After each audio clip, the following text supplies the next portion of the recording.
तैमूर, जो next step आता है इसमें वो है जॉब इंटरव्यूज का। तो कंसिडरिंग कि आपकी एडवाइस कोई लेता है और वो इस तरह की सीवी बनाता है, आई एम श्योर कि उनको आगे चल के इंटरव्यू कॉल आ जाएगी। तो इंटरव्यू में जाते हैं, बिकॉज ये बहुत सारे क्वेश्चन इससे रिलेटेड भी आए हैं कि इंटरव्यू स्किल्स क्या हैं, क्या किस तरह इंटरव्यू को अप्रोच करना चाहिए, क्या प्रिपरेशन होनी चाहिए, और प्रेजेंटेशन आपकी जो है on the day during the interview वो किस तरह की होनी चाहिए। देखिए, ड्यूरिंग द डे पे तो मैं बाद में आता हूँ। जो मैंने एक्सपीरियंस किया है, जो मैंने सुना है, जो फीडबैक मैं आपको दे सकता हूँ ओवर द इयर्स मैंने देखा है, दो चीज़ें मैं पहले ज़रूर बोलूँगा, और मैं चाहूँगा कि जो सुन रहे हैं या जो उसको बाद में देखेंगे वो प्लीज़ इन दो चीज़ों को बहुत ज़्यादा इसको वेटेज दें। सबसे पहले टाइम की पंक्चुअलिटी, वो बहुत ज़रूरी है। First impression is the last impression for a lot of employers. अगर आपको 10 बजे का टाइम मिला है, उसका ये नहीं मतलब कि आप 10:30 घर से निकलेंगे। 10 बजे का मतलब है कि आप शायद पौने 10 वहाँ पे पहुँचेंगे। कंसिडरिंग ट्रैफिक, अगर कोई टायर फ्लैट हो जाता है या देर हो जाती है या बस नहीं आती या टैक्सी नहीं मिलती या उबर नहीं मिलता, वो प्लस माइनस आपको करना है। उसके मुताबिक पीछे फिर आपको उठना है, तैयार होना है, नाश्ता अगर करना है, सब कुछ तो बैकवर्ड्स आपने प्लानिंग करनी है।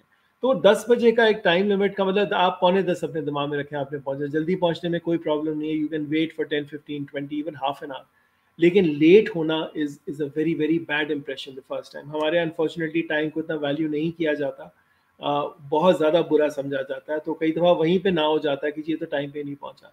आई अंडरस्टैंड कई चीज़ें आपके हाथ में नहीं होती, देर सवेर हो जाती है।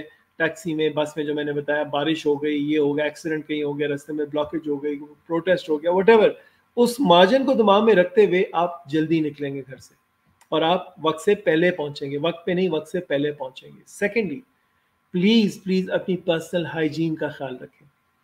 आपने तैयार होके, वो तो मैं आपको बाद में बताता हूँ, dress code formal of course होना चाहिए। पर्सनल हाइजीन यानी कि आपसे बदबू नहीं आनी चाहिए।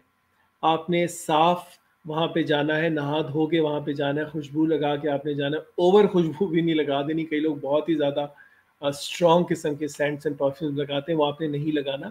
बट आपने तैयार होके नहा धो के जाना है। वहाँ पे आप बैठे हैं, वहाँ से आपसे स्मेल आने लग जाए, that is again a very big no, कि इस बंदे ने ऑर्गेनाइजेशन में हमारे काम करना है और ये पहले दिन इंटरव्यू के वक्त जब अपना you suppose to be your best और वहाँ पे स्मेल कर रहा है, तो that cast a wrong impression. Personal hygiene का प्लीज़ ख्याल रखें। इधर मैं जनरली ये सबको बताता हूँ, देसी टोटका है, डिओड्रेंट्स कई दफ़ा लास्ट नहीं करते। हमें स्मेल के लिए फिटकरी is a long lasting solution, ये देसी है, पूरा दिन लास्ट करता है, बहुत हाइजीनिक है, मैंने खुद इस्तेमाल किया हुआ है। फिटकरी इस्तेमाल करें and that's long lasting, trust me. ख़ासतौर पे जब सर्दियाँ हैं, जब बहुत ज़्यादा गर्म पानी नहीं होता घरों में, नहाने का अनफॉर्चुनेटली कॉन्सेप्ट ख़त्म हो जाता है। प्लीज़ याद रखें, फिटकरी के साथ आप साफ़ करें, लगाएं, डिओड्रेंट से ज़्यादा काम करता है। तो hygiene is very very important है।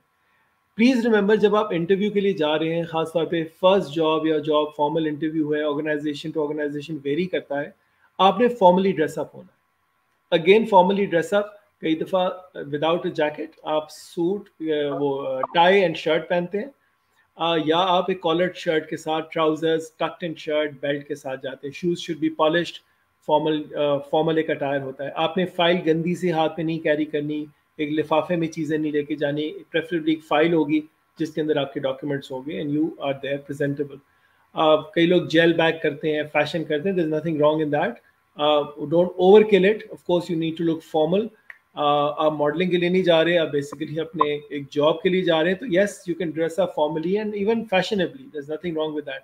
बट ओवर डू हमने नहीं करना। उसको ध्यान में रखना है कि हमारा पर्सनल अटायर हमारे बोलने से पहले, सीवी से पहले शायद वो बोलेगा, तो उसको देख के ही पहली जो कॉल आती है वहां आती है कि किस तरह से ड्रेस्ड अप है। एंड ऑफ कोर्स बैंकिंग में अगर आप जा रहे हैं, मल्टीनेशनल में जा रहे हैं, फिर तो बहुत इंपॉर्टेंट है। सर्दियां of course you wear a jacket on top, वो उसमें अगर आपके पास सूट नहीं है तो आप फॉर्मल शर्ट एंड ट्राउजर के साथ जाएं, जरूरी नहीं कि आप सूट या टाई के साथ ही हमेशा जाएं।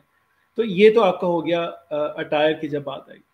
इंटरव्यू डे में प्लीज, मैंने देखा कई लोग बहुत ज्यादा नर्वस होते हैं और मैंने कई दफा देखा है कि वो नाखून चबा रहे हैं, बाहर बैठ के पैर हिला रहे हैं जोर जोर से। ऐसे नहीं चल सकता। पर्सनल हाइजीन की जब हम बात कर रहे थे, उसमें आपके नेल्स कटे हुए होना जरूरी है। I have known people who been rejected because इतने लंबे लंबे नाखून लेके वो पहुंचे हुए थे। तो वो कहते हैं यार इसको तो कोई सफाई का एहसास ही नहीं, से अपना नहीं ख्याल रख सकता, ऑर्गेनाइजेशन का क्या ख्याल रखेगा। बाल अजीब से हुए हुए, बनाए हुए नहीं सही तरह, हो या तो लेट उठे एकदम से, जल्दी में भागे, ये चीज़ें मैटर करती हैं कई जगह।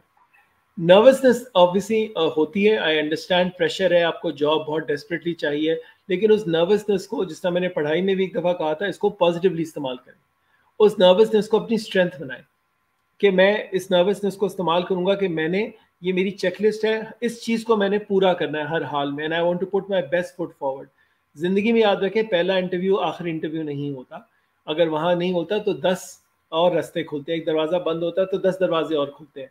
तो हमने नेगेटिव नहीं हो जाना, एक पॉजिटिव फ्रेम ऑफ माइंड के साथ जाना है, इज्यूम करना है जॉब हमें मिलेगी, end of course you put your best foot forward. तो वो कॉन्फिडेंस लेवल बहुत मैटर करता है, खासतौर पे अगर आपके इर्द गिर्द सब नर्वस हैं और अगर आप कॉन्फिडेंटली सामने आते हैं, एकदम से इसका बड़ा अच्छा इंप्रेशन आता है। अंग्रेजी और उसकी हम बात नहीं कर रहे। अच्छा, दूसरी बात ये मैं यहाँ कहना चाहूँगा, अगेन जॉब टू जॉब उसकी नौयत पे डिपेंड करता है। खामखा की अंग्रेजी मारने की ज़रूरत नहीं है, अगर नहीं आती हम अपनी ज़ुबान में बात करें। अमेरिकन एक्सेंट में बोलने से कोई जॉब नहीं मिल जाती, या ब्रिटिश एक्सेंट में बोलने से जॉब नहीं मिल जाती। You have to speak in your natural accent जो आपका है। कई दफ़ा इंप्रेशन बनाने के लिए बड़ा अमेरिकनाइज इंग्लिश बोलने की कोशिश की जाती है, ऐसी ना करें, बिकॉज एम्प्लॉयर को पता होता है, जो दूसरी तरफ बैठा है वो कई लोगों को ऐसे इंटरव्यू कर चुका होता है। तो फ्रेश ग्रेजुएट्स के लिए यूनिवर्सिटी, आपका सीवी तैयार है, आप तैयार है, अब आपने बोलना है। अब next thing will that will sell for you is how you speak. Short answers, to the point answers.